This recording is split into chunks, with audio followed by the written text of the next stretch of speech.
अभी तक मेरे चैनल को सब्सक्राइब नहीं किया तो इस रेड कलर के बटन को दबा के सब्सक्राइब कीजिए और इस घंटे को बजा दीजिए फ्री में लेटेस्ट टेक्नोलॉजी वीडियो सबसे पहले देखने के लिए।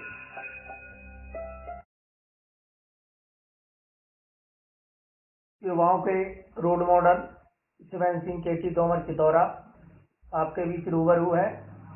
हम चाहेंगे इस क्षेत्र के बारे में, विकास के बारे में आपकी क्या राय है, क्या विचारधारा है, अवगत करा। बहुत बहुत धन्यवाद प्रमोद मिश्रा जी। आपने बहुत अच्छी बात कही कि युवाओं को लेकर मेरी क्या विचारधारा है। ये युवा शक्ति देश की शक्ति है। युवा जिस ओर जाता है, जैसे कि आपने सुना होगा, युवा शक्ति की दम पर ही जग की आजादी पलती है, उस ओर जमाना चलता है जिस ओर जवानी चलती है। तो कहीं ना कहीं युवाओं की भूमिका विकास में सबसे अधिक है। युवा चाहे तो इस देश की दशा व दिशा को परिवर्तित कर सकता है, और इसका मुख्य कारण ये है कि आज युवा जो है वो कहीं ना कहीं अपने मार्ग से थोड़ा सा भटका है। जैसे कि जो भाई रोजगार से लगे हुए हैं वो बहुत अच्छी बात है, जो रोजगार से नहीं लगे हुए हैं वो कहीं ना कहीं अपने मार्ग से थोड़ा सा भटके हैं। उनको ये कार्य करने की आवश्यकता है कि अपने क्षेत्र का, अपने गांव का विकास कैसे हो, और एक विकास को लेकर क्या योजना होनी चाहिए और कौन इसका नेतृत्व कर सकता है, कहीं ना कहीं वो अति आवश्यक है।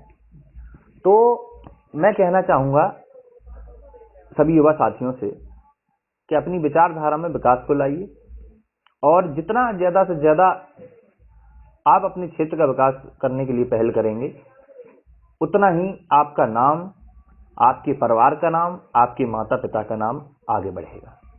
ये मेरी युवाओं के प्रति विचारधारा है, और युवाओं का जो सहयोग मुझे लगातार मिलता रहता है, युवा भाई मुझे सपोर्ट करते रहते हैं।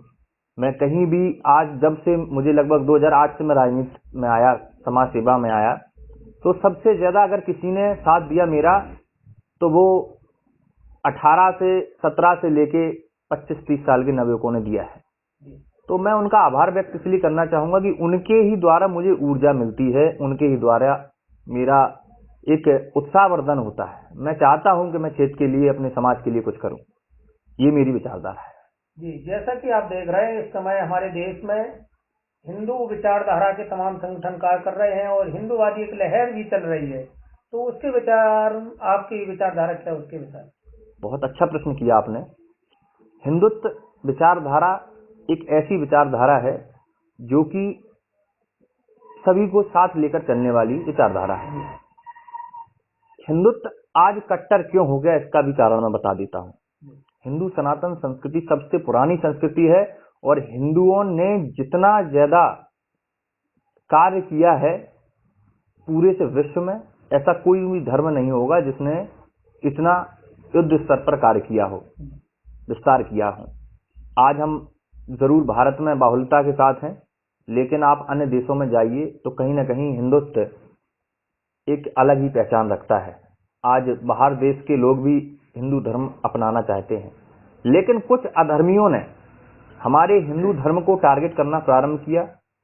और उन अधर्मियों के लिए कहना चाहूंगा कि अगर समय रहते वो समझ जाए तो ठीक है, वरना जो आज कट्टर शब्द का प्रयोग जो पहले की किसी और कौम के लिए होता था, आज हिंदू के ऊपर कट्टर हिंदू का एक टैग लगने लगा है। उसका कारण यह है कि जो लोग देवी देवताओं पर टिप्पणियां करते हैं और हिंदू सनातन संस्कृति के खिलाफ बोलते हैं, उनके लिए कट्टर बनना पड़ेगा।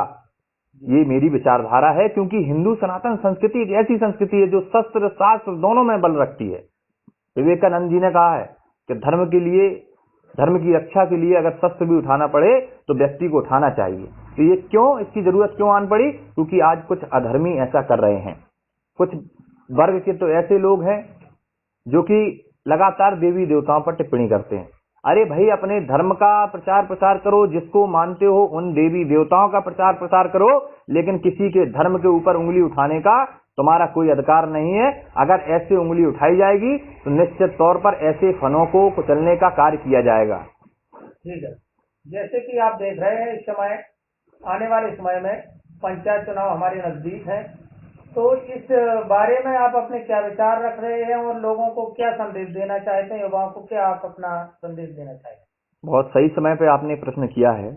पंचायत चुनाव आ रहे हैं, और अब आपको ऐसे ऐसे समाज सेवा का कार्य करते मिल जाएंगे जी जो बिल्कुल 5 साल विलुप्त रहते हैं, लेकिन जैसे ही चुनाव आते हैं इनकी समाज सेवा जागृत हो जाती है। तो मैं कहना चाहता हूं ऐसे लोगों से सावधान रहने की आवश्यकता है। इसी के साथ युवाओं की एक नैतिक जिम्मेदारी के बारे में बताना चाहूंगा। अक्सर क्या होता है कि गांव का कोई प्रधान होता है या क्षेत्र का कोई प्रतिनिधि होता है, हम उसके गलत कार्यों पर मिट्टी डालने का कार्य करते हैं जिससे कि हमारी उससे बुराई ना हो, लेकिन इसके एवज में आप अपने ही पेट पर लात मार रहे हैं, क्योंकि वो आपके हक की रोटी खा रहा है। आप देखिए किस प्रकार से जो पंचायत स्तर के नेता होते हैं, ग्राम प्रधान या जो भी होते हैं, ये कहीं ना कहीं इतना ज्यादा भ्रष्टाचार फैलाए हैं कि जिसकी कोई सीमा नहीं है। सरकार बहुत अच्छे से काम कर रही है, माननीय योगी आदित्यनाथ बहुत अच्छे से कार्य कर रहे हैं, लेकिन निचले स्तर पर अगर ध्यान देना होगा तो हमें और युवा भाइयों को देना होगा, क्योंकि आज ये जरूरी है। अगर आप आज गलत का विरोध नहीं करेंगे तो निश्चित तौर पर आप पीछे ही रहेंगे। इसलिए ये पंचायत चुनाव जो आ रहे हैं, निश्चित तौर पर इन पंचायत चुनाव में सभी युवाओं को भागीदारी करनी चाहिए, बड़ों के आशीर्वाद से और हमेशा बड़ों के मार्गदर्शन से चलना चाहिए, लेकिन युवाओं को अपनी भागीदारी अवश्य रखनी चाहिए। ये मैं सभी युवाओं से अपील करता हूं, चाहे आप वो किसी स्तर पर रखें। अगर आपको लगता है कि आपका गांव में वर्चस्व है तो आप ग्राम प्रधान का चुनाव लड़िए। अगर आपको लगता है कि आपका क्षेत्र में वर्चस्व है तो आप जिला पंचायत या ब्लॉक मुख्य का चुनाव लड़िए। अगर आप इसमें सफल होते हैं और आपकी विचारधारा विकास की है तो निश्चित तौर पर ये माधवगढ़ क्षेत्र आपका चाहे कौन सा क्षेत्र हो, विकास के लिए अग्रसर होगा। इस बात का मैं निश्चित तौर पर वादा करना चाहता हूं। सभी युवाओं की तरफ से कहना चाहता हूं कि मैं नेतृत्व करने के लिए तैयार हूं, आप तैयार हो जाइए। मैं आप जो कहोगे मैं वो करूंगा, आप मुझे आगे करना, मैं आगे चलूंगा और क्षेत्र के विकास में अग्रसर रहूंगा। ये मेरी नैतिक जिम्मेदारी है। बहुत बहुत धन्यवाद। ये हमारे बीच से युवाओं के प्रेरणा स्रोत और जाने माने युवा समाज सेवी सेवन सिंह केटी तोमर चितौरा। बहुत बहुत